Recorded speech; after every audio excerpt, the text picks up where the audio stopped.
그럼 이번 수업의 내용을 정리를 해보도록 하겠습니다.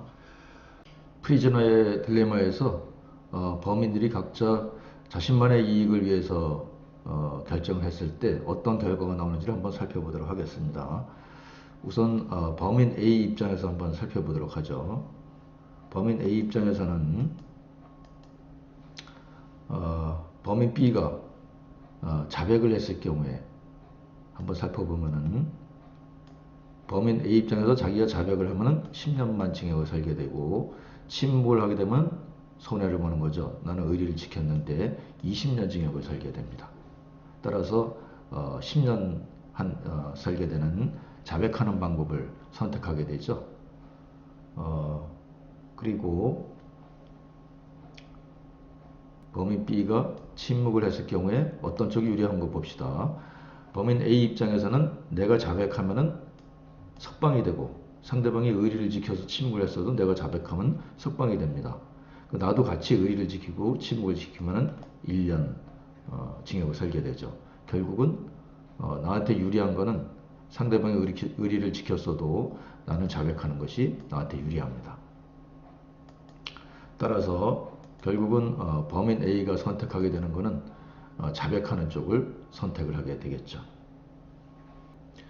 자, 다음에는 범인 B 입장에서 살펴보도록 하겠습니다. 범인 A가 자백을 했을 경우에 내가 만약에 같이 자백을 하면 10년 징역을 살게 됩니다. 근데 범인 A가 자백을 했고 나는 침묵을 지켜서 의리를 지켰는데 그럴 경우에는 20년을 살게 되고, 만약에 범인 A가 의리를 지켜줘서 침묵을 했는데 내가 자백하면 나는 석방이 될 수가 있어요. 같이 의리를 지켜서 침묵을 하면 1년 징역을 살게 됩니다. 자, 그러면 여기서 어떤 쪽이 범인 B에게 유리할까요? 범인 B 입장에서는 범인 A가 자백을 할 경우는 내가 침묵하는 것보다는 자백을 하는 게 훨씬 유리하죠. 반대로 범인 A가 침묵을 했을 경우에 마찬가지로 내가 침묵하는 것보다는 자백하는 게 유리합니다. 결국은 내 선택은 어떻게 되죠? 자백하는 게 나한테 더 유리한 결과가 나오게 되는 거죠. 그래서 B 입장에서는 자백이 유리하다. 결국 종합적인 결론을 보면은 둘 다 자기한테 유리한 결과를 선택하게 되는데, 그렇게 되면은 범인 A도 자백하는 게 유리하고 범인 B도 자백하는 게 유리하고 결국은 둘 다 10년형을 받게 되는 그런 선택을 하게 되는 겁니다. 사실은 여기서 제일 가장 최선의 선택은 어떤 거죠? 둘 다 의리를 지키고 상대방을 배려해서 침묵을 하면은 1년씩만 징역을 살게 되면은 가장 가벼운 형을 받을 수가 있는데, 내 자신의 이익을 쫓다 보니까 둘 다 10년씩 징역을 살게 되었습니다. 여러분, 그 유명한 아담 스미스의 자유경제학 이론이 있습니다. 여기에서는 각자가 개인의 이익을 추구해서 행동을 하고 의사결정을 하기 때문에 시장경제에서는 그대로 아무 간섭 없이 놔두면 최선의 상태에 도달할 수 있다는 게 아담 스미스의 이론입니다. 하지만 이 제수의 딜레마에서 사례에서 보듯이 개인의 이익을 쫓아서 했을 경우에 반드시 최선의 결과는 도달하지 못한다, 이런 경우가 나옵니다. 따라서 여기에서 우리는 정부라든가 그런 시장의 규제가 필요하다, 이런 또 주장도 나올 수 있는 거고요. 여러 가지 사회, 경제 다방면에서 많이 인용되고 있는 그런 사례입니다. 윤리적 가치의 중요성에 대해서 한번 생각을 해봤습니다. 윤리적 가치라는 것은 먼저 모든 사람이 자기 자신만의 이익을 위해서 행동을 할 경우, 그럴 경우에는 어떻게 될까요? 서로 두려워하고 적대시하고 비협조적이 되겠죠. 우리가 제수의 딜레마에서 본 것처럼 자기 자신 이익만 생각하게 되면 상대방이 어떻게 되든 상관없이 내 이익만 쫓게 되고 상대방도 마찬가지 행동을 하게 되고, 결국은 최선의 결과는 무엇이죠? 둘 다 자백을 안 하고 침묵을 하면은 1년 1년씩만 징역을 살 건데 결국은 내 자신의 이익만 쫓아다 보니까 둘 다 자백을 함으로써 10년 10년씩 살게 됩니다. 왜냐하면 상대방이 자백을 할 경우, 그 다음에 자백을 하지 않을 경우, 어떤 경우에도 나한테는 자백하는 게 나한테 유리해요. 그래서 자백하는 걸 선택하게 됩니다. 저 상대방도 마찬가지고. 그렇게 해서 결국은 최선의 선택이 아닌 그런 중간의 선택이 되고 맙니다. 자기 자신의 이익을 위해서 행동했을 경우 그렇게 되는 거죠. 이렇게 함으로써 이제 그 사회 질서가 정상적으로 유지가 안 되고 붕괴가 됩니다. 각자 사회 구성원들이 전부 다 자기 이익만을 생각하면서 그렇게 하게 되면 제대로 유지가 안 되겠죠. 나 혼자만 비윤리적 행위를 하면 큰 이익을 얻을 수도 있어요.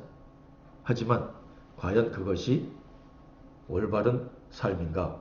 내 삶의 가치는 무엇이고 내 도덕적 신념은 무엇인가? 이런 것도 이런 경제적인 이익보다는 훨씬 중요한 가치이기 때문에 그리고 인간은 사회적 동물입니다. 이런 것들이 결국은 우리가 다 같이 모여서 살아야 되기 때문에 그래서 필요한 겁니다. 여러분들이 인생을 살아가면서 계속 고민이 많이 될 겁니다. 고민할 수 있는 그런 경우들이 굉장히 많이 생길 겁니다.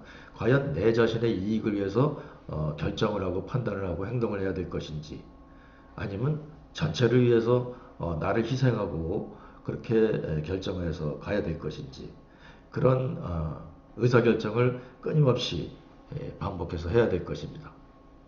권력과 재산을 받고 가족들을 다 풍요롭게 잘 살 수 있게 하는 그런 간신무리하고 그리고 항상 충직하게 정의만을 위하면서 평생 가난하게 살다가 후세에 가서 이름은 인정받지만 그 가족들은 상당히 어렵게 살게 되는데 어떤 게 진짜 잘 사는 건지 고민이 되죠.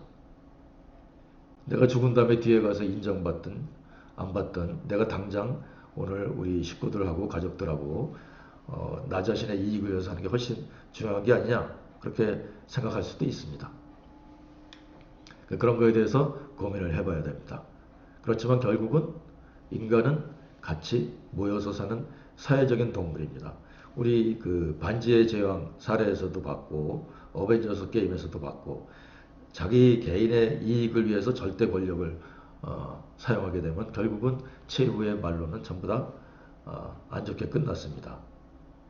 실제 현실에서는 잘 끝날 수도 있고 그렇게 죽지 않고 잘 될 수도 있지만 모든 사람들이 원하는 것은 전체 사회를 위해서 도움이 되는 쪽으로 결정을 해야 되기 때문에 그래서 결국은 다 원하는 쪽이 그런 절대 권력을 개인적으로 사용하게 되면 죽게 되는 비참한 최후를 맞게 되는 그런 쪽으로 선택을 하게 되는 겁니다.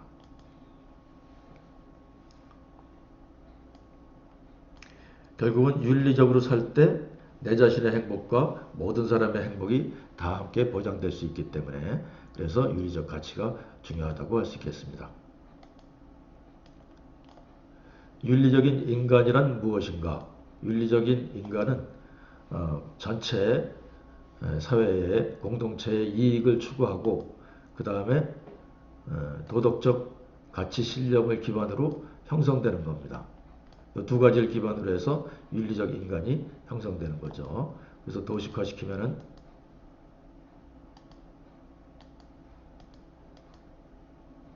이렇게 공동의 이익을 추구하고 도덕적 가치 신념을 갖고 있고 이 두 가지를 통해서 우리가 윤리적인 인간이 형성이 되는 것입니다. 그 다음 윤리 규범은 어떻게 형성이 될까요? 윤리 규범이라는 것은 윤리 규범은 뭐죠? 윤리 규범은 어떤 행동을 우리가 그 공동체 안에서 어떤 행동을 해야 되고 어떤 행동을 하지 말아야 되고 이런 행동 양식에 대한 규율을 정하는 겁니다. 그게 바로 윤리 규범이죠. 인간은 사회적 인간입니다. 항상 혼자서 살 수는 없죠. 항상 같이 모여서 사람들하고 어울리면서 살아가야 됩니다. 근데 내 자신의 원하는 것을 달성하기 위해서, 개인의 욕구를 달성하기 위해서는 항상 다른 사람과 협력을 통해서만 가능합니다. 여러분이 입고 있는 옷, 여러분이 잠을 잘 수 있는 집, 이런 모든 것들이 여러분 혼자서 다 만든 게 아니죠. 많은 사람들이 노력을 해서 협력해서 만든 것입니다. 혼자서는 이뤄낼 수가 없죠. 인간은 사회적인 인간입니다. 그 다음 그렇게 되기 때문에 같이 모여서 구성원들이 같이 함께 해야 되기 때문에 전체 공동체가 원하는 방향 쪽으로 하는 행위는 모든 공동체가 찬성을 합니다. 그런데 모든 그 공동체가 원하는 그런 욕구를 충족시키지 못하는 반대되는 행위를 했을 때, 그럴 때는 비난을 받게 되죠. 결국은 이렇게 하면 어떻게 됩니까? 윤리라는 거는 결국은 이런 행위들이 반복이 되면은 내가 마땅히 해야 할 행위가 뭔지, 그 다음에 하지 말아야 될 행위가 뭔지, 이런 것들이 자연히 형성이 되게 됩니다. 이런 것들 계속 반복을 하게 되면 결국은 윤리 규범이라는 게 형성이 될 거고, 이 윤리 규범이라는 거는 절대불변으로 항상 일정하게 딱 정해져 있는 건 아니에요. 우리 시대와 상황에 따라서 계속 사람들의 원하고 욕구, 이런 것들이, 바라는 것들이 계속 변하죠. 항상 일정하지는 않아요. 따라서 윤리도 시대와 상황에 따라서 항상 다르게 변화한다는 얘기입니다. 자, 윤리의 형성은 우리가 사회적인 동물이기 때문에 공동생활과 협력을 필요로 하는 그런 인간 생활에서 공동행동의 룰이 발생합니다. 아까 우리가 해야 될 일과 하지 말아야 될 일, 이런 것들이 전부 다 합해져서 공동행동의 룰이 생기게 되죠. 이게 바로 윤리적 규범이 형성이 되는 겁니다. 따라서 도식화해서 표시를 하게 되면 결국은 우리는 공동생활을 하면서 서로의 협력이 필요하기 때문에 계속 해야 될 일, 하지 말아야 될 일, 공동협력의 룰, 규칙을 계속 반복하게 됩니다. 이런 게 반복하게 되면서 우리가 윤리적 규범이라는 것이 형성되게 되는 것이죠. 자, 마지막으로 윤리의 의미에 대해서 정리를 해보도록 하겠습니다. 원래 한자 윤이라고 하는 뜻은 사람과 사람, 무리, 동료, 뭐 이런 뜻이고, 또 다른 뜻은 지켜야 할 도리, 원칙, 이런 것들이 윤이라는 뜻에 담겨 있는 의미입니다. 리라고 하는 것은 올바른 일, 도리를 행하는 일, 이런 것들을 리라고 합니다. 그래서 이 결국은 두 개의 말의 조합으로 따지면 원래 윤리의 의미는 인간과 인간 사이에서 지켜져야 할 도리를 바르게 하는 것. 그게 바로 윤리의 한자 뜻이죠. 쉽게 말하면 인간 사회에 필요한 올바른 질서라고 할 수 있겠습니다.